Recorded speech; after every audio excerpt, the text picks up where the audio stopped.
बाब अव्वल, वो पहली मुलाकात। सूरज शाम की सीढ़ियों से उतर रहा था और लाहौर की कदीम गलियों में जर्द रोशनी की एक पतली सी चादर बिछ गई थी। गुलबर्ग की एक दरमियानी गली, जहां पुरानी इमारतों की कच्ची दीवारें गर्दालूद हवा के साथ सांस लेती थीं, एक अजीब सी खामोशी में डूबी हुई थी। हवा में एक अधूरा सा दर्द भरा सन्नाटा तैर रहा था, जैसे कोई कहानी अधूरी छोड़ दी गई हो। अकरम, जो अब एक निजी यूनिवर्सिटी में अंग्रेजी अदब का लेक्चरर था, हर रोज की तरह आज भी अपनी सादा सी जिंदगी के मामूलात से थका हारा घर वापस जा रहा था। उसके कंधों पर एक भारी बैग लटक रहा था, जिसमें कुछ किताबें, कुछ नोट्स और शायद उसकी तन्हाई का बोझ भी शामिल था। अकरम की जिंदगी एक ऐसी कहानी थी जो सादा मगर पेचीदा, पुरसुकून मगर बेचैन थी। वो एक वक्त में ख्वाबों से भरा हुआ लड़का था, एक ऐसा लड़का जिसके दिल में मोहब्बत की आग जलती थी, और वो आग निशा थी। निशा, जिसकी हंसी अकरम के कानों में अब भी गूंजती थी।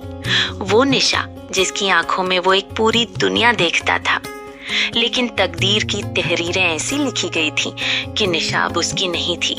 वो किसी और की बीवी बन चुकी थी और अकरम बस एक खामोश खारी बनकर रह गया था, अपनी ही मोहब्बत की किताब का, जिसके सफ़हात अब गर्द आलूद हो चुके थे। उसकी जिंदगी अब किताबों, सिगरेट के धुएं और पुरानी यादों के गिर्द घूमती थी। हर शाम वो गुलबर्ग की उसी गली से गुजरता जहां लोग अपनी अपनी जिंदगियों में मगन थे। दुकानें बंद हो रही थीं, रिक्शों की आवाजें गूंज रही थीं और हवा में चाय की दुकानों से उठती खुशबू पस रही थी। अकरम की आंखें जमीन पर झुकी हुई थीं, जैसे वो अपने ख्यालात से भाग रहा हो। लेकिन उस शाम तकदीर ने उसके लिए कुछ और लिख रखा था। जैसे ही वो गली के कोने पर पहुंचा, एक साया उसके सामने से गुजरा। उसने सर उठाया और उसका दिल एक लम्हे के लिए धड़कना भूल गया। वो आवाज जो उसके दिल की गहराइयों में कहीं दफन थी। ये निशा की आवाज थी, वही आवाज जो कभी उसकी रातों की नींद छीन लेती थी। अकरम जैसे ठिठक कर रुक गया। उसने आहिस्ता से सर उठाया और सामने निशा खड़ी थी। वो सफेद शलवार कमीज में मलबूस थी, उसके बाल हल्के से बिखरे हुए थे और बड़ी सी ऐनक उसके चेहरे को एक अजीब सी संजीदगी दे रही थी। लेकिन जब उसकी नजरें अकरम से मिली तो एक लम्हे के लिए उसकी आंखों में वही पुरानी झलक लौट आई, वही झलक जो अकरम के दिल को कभी छू कर गुजरती थी। निशा, अकरम का लहजा हैरानी और खुशी का एक अजीब सा इम्तिजाज था। ये तुम हो इतने सालों बाद? निशा ने हल्की सी मुस्कुराहट के साथ अपने बाल संवारे। हाँ, बस इत्तेफाक कह लो, उसने कहा और उसकी आवाज में एक हल्की सी थकन थी, जैसे वो भी किसी बोझ को ढो रही हो। दोनों गली के कोने पर खड़े हो गए। लोग आ जा रहे थे, गाड़ियों के हॉर्न बज रहे थे, लेकिन अकरम और निशा के दरमियान वक्त जैसे थम सा गया था। अकरम की नजरें निशा के चेहरे पर ठहरी। वो अब भी इतनी ही खूबसूरत थी, मगर उसकी आंखों में एक कहानी थी जो अकरम पढ़ नहीं पा रहा था। तुम यहाँ क्या कर रही हो? अकरम ने पूछा, अपनी आवाज को हल्का रखने की कोशिश करते हुए। निशा ने एक गहरी सांस ली। मैं लाहौर ही में रहती हूँ, शादी के बाद यहीं बस गई। मेरा शौहर एक बरामदाती कंपनी में काम करता है, वो अक्सर बैरून मुल्क होता है। उसने एक लम्हे के लिए रुककर जमीन की तरफ देखा। बस अकेले वक्त काटना सीख लिया है। उसके लहजे में एक खालीपन था जो अकरम के दिल को छू गया। वो कुछ कहना चाहता था, लेकिन अल्फाज उसके हलक में अटक गए। वो दोनों खामोश खड़े रहे, जैसे दोनों एक दूसरे की खामोशी को समझ रहे हों। फिर अकरम ने हिम्मत करके पूछा, क्या तुम खुश हो? निशा की आंखों में एक अधपकी हुई शाम जैसी चुप छा गई। वो कुछ देर खामोश रही, फिर हल्की सी मुस्कुराहट के साथ बोली, हाँ, मतलब सब ठीक है, जैसे सबके साथ होता है। इस जवाब में एक ऐसी बात थी जो अकरम के दिल को छू गई। वो जानता था कि निशा कुछ छुपा रही है, लेकिन वो उसे जोर देना नहीं चाहता था। बातों का सिलसिला जारी रहा। निशा ने बताया कि वो अब एक छोटा सा घरेलू कारोबार चलाती है, हाथ से बने कपड़ों का। अकरम ने उसे अपनी यूनिवर्सिटी की जिंदगी के बारे में बताया, अपनी किताबों के बारे में और उस तन्हाई के बारे में जो वो हर रोज अपने सीने में लेकर चलता था। वक्त गुजरता रहा और शाम गहरी होती गई। जब निशा जाने को पलटी तो अकरम के दिल में एक अजीब सी बेचैनी उठी। वो इस लम्हे को रोकना चाहता था, वो उसे दोबारा खोना नहीं चाहता था। हिचकिचाते हुए उसने कहा, निशा, कभी तुम चाहो तो चाय पर मिल सकते हैं। निशा ने एक लम्हे के लिए उसकी तरफ देखा। उसकी आंखों में एक हल्की सी उदासी थी। फिर उसने नरमी से हाथ उठाकर कहा, अकरम, अब हम वो नहीं रहे जो कल थे। चीजें बदल जाती हैं, हमें भी बदल जाना चाहिए। अकरम के पास कोई जवाब न था।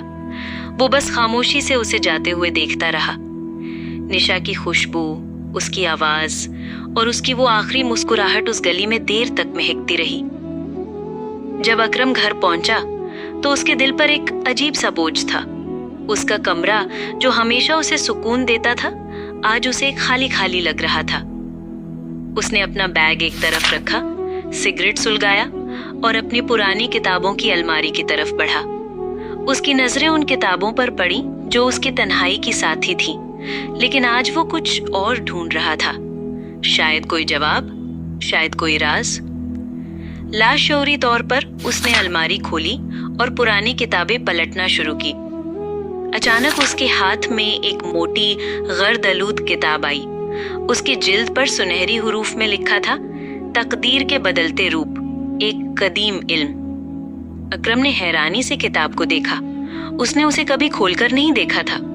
शायद ये उसके वालिद की कोई पुरानी किताब थी जो बरसों से अलमारी में पड़ी थी। उसने किताब खोली और उसके सफ़हात से एक अजीब सी खुशबू उठी। किताब में मुख्तलिफ मंतर और अमल दर्ज थे, शक्ल बदलने के, तकदीर को मोड़ने के और नामुमकिन को मुमकिन बनाने के। अकरम ने हंसते हुए कहा, ये सब पुरानी कहानियां हैं, बच्चों के किस्से। लेकिन फिर उसकी नजर एक मखसूस अमल पर ठहरी। अगर सच्ची नीयत से किए जाओ तो शक्ल बदलने की कुदरत वक्ती तौर पर दी जाएगी, मगर गलत नीयत की सूरत में बंदा अपनी मर्जी के खिलाफ रूप बदलता रहेगा, यहाँ तक कि उसकी असल ख्वाहिश मर जाए। अकरम का दिल धड़कने लगा। उसके जहन में निशा की आवाज गूंजी और उसकी वो आखिरी मुस्कुराहट उसकी आंखों के सामने आ गई। निशा को एक बार फिर से करीब से महसूस करने के लिए। क्या ये मुमकिन है? उसने दिल ही दिल में सोचा। उसने हिम्मत की और शम्मा जलाई। कमरे में एक हल्की सी रोशनी फैल गई। उसने किताब में दर्ज सिया अल्फाज को आहिस्ता आहिस्ता पढ़ना शुरू किया। हर लफ्ज उसके होंठों से निकलता था और उसके दिल की धड़कन तेज होती जाती थी। अचानक एक सर्द हवा का झोंका आया, शम्मा बुझ गई और कमरे में गहरा अंधेरा छा गया। फिर एक चमकदार रोशनी फैली और अकरम को होश आया तो वो हैरान रह गया। वो अब अकरम नहीं था, वो एक कप बन चुका था। एक खूबसूरत चमकदार कप जिसकी सतह पर नीले रंग के नाजुक नक्श बने हुए थे। अगली सुबह निशा की नौकरानी ने दरवाजे के बाहर एक पुड़िया उठाई। उसमें वही कप था।